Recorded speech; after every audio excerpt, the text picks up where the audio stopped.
Welcome back to the What's Cooking program, the nation's food, wine, restaurant, and travel show. I'm Michael Horn along with Paul Stern. 4th of July weekend coming up, short week, I guess, the week after this. And we thought, you got to start talking about barbecues here. We have the experts with us right now. This couple, this is America's outdoor cooking experts, Chef Bill and Cheryl Jameson. And when you talk about barbecuing, these people know what they're talking about. They're the #1 cooking couple. They have won the James Beard Award. They've written a bunch of books, a lot of cookbooks, a lot of them on grilling. And we're just honored to have them with us. Chef Bill and Cheryl Jameson, welcome to the What's Cooking Show. Hi, really pleased to be with you guys today. Well, we're glad to have you. So let's get right down to it. It's the 4th of July weekend coming up. Are we actually doing the barbecue on Sunday, or are we doing it all weekend long? All weekend. Absolutely. That's it. So give us some tips now. We're going to, probably the prominent item on the grill probably will be hamburgers and hot dogs, I'm thinking. So let's start there. What do we do? Give us some tips to have the very best hot dogs and hamburgers. Well, you want to start with really good quality ingredients, whether that's dogs and burgers or anything else that you're cooking on the grill, because grilling really enhances the basic flavor of the ingredients. So you want to start with really good quality things right off the bat. So that's the first thing. When you mentioned, Paul Stern here mentioned that you like to do burgers 80-20, you're talking a little more fat content there. Is that right, Paul? Yes.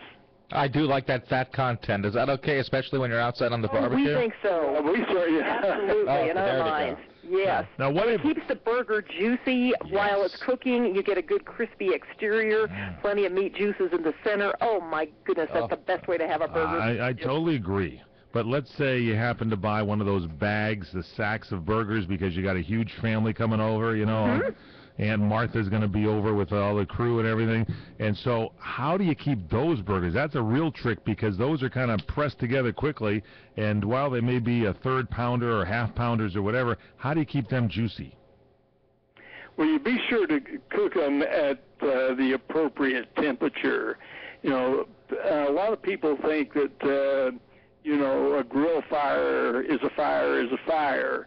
It doesn't matter what temperature you're cooking at, or they don't realize that there is a proper temperature for cooking something. And in terms of burgers, if it's a thin patty, we would cook it pretty much just on high heat quickly. So you use high heat, but you do it quickly, right? One side, you're done. Right, and if you have a thicker patty, you'll want to start it over a high fire, over a very hot fire. And after you've seared it on both sides, then move it to, or else turn your heat down to, if it's gas, to medium heat, and finish it that way to your desired doneness. And you really, for the best juiciness, don't want to, cook it to the stage of a hockey puck. Gotcha. Now, do you thaw the meat before, or can you put some of the stuff? So you definitely want to thaw first, right? That's right. That's for safety's sake with ground beef. Yeah, talking about safety's sake, are there any kind of safety tips that might come into play for the people out there that maybe haven't broken the barbecue out of the closet or out of the garage? One thing that some people don't realize is that they cannot put the cooked food back on the same plate that had the raw food. Oh, good point. It's all of us in the food business know that, but a lot of people who are good amateur cooks aren't fully aware. I think I've done that one, guys. Oh yeah. Oh boy. Until I learned, you got to learn. And you live to tell. That's good. Exactly. Thank you. That's very good. We're talking to Bill and Cheryl Jameson. They're America's outdoor cooking experts. You either need to get a fresh plate or wash the other plate and then put it back on there, right? Right. Yeah. Another tip is to cover that plate with foil initially, then put the raw food on top of it.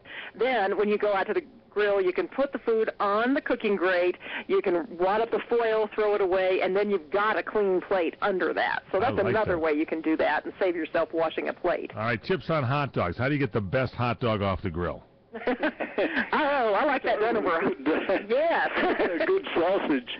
Right, and if it's just a regular size hot dog, it's pretty good cooked over just a high heat. Dogs are pretty forgiving as food goes, but we like to get a nice, kind of crusty exterior on it, and just to do that over a pretty high fire, and just turn it regularly too. I kind of like the Chef Paul Prudhomme tip that he gave us, and that's put olive oil, paint them with the olive oil. That seems to gold them up really good, Yeah. The oil on the surface is good. In fact, that's another thing that we should mention about just the cooking grate.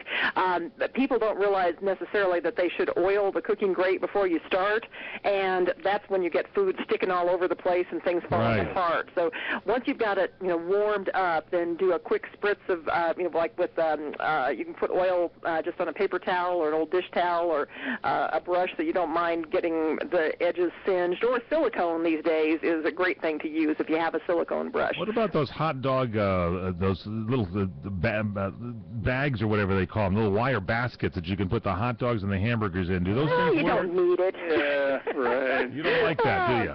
Not particularly. They're just too easy to do. There are plenty of things that you can get for grill accessories and all, but I think those are kind of unnecessary. And seafood, any tips for seafood if you want to do like little the fillets of some kind on the grill?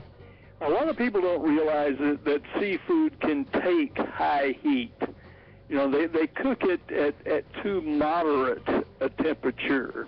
With something like shrimp, we peel it first and then cook it very quickly on very high heat. Hey, we better get a website where we can get some more information. Absolutely. You can go to walmart.com/grilling.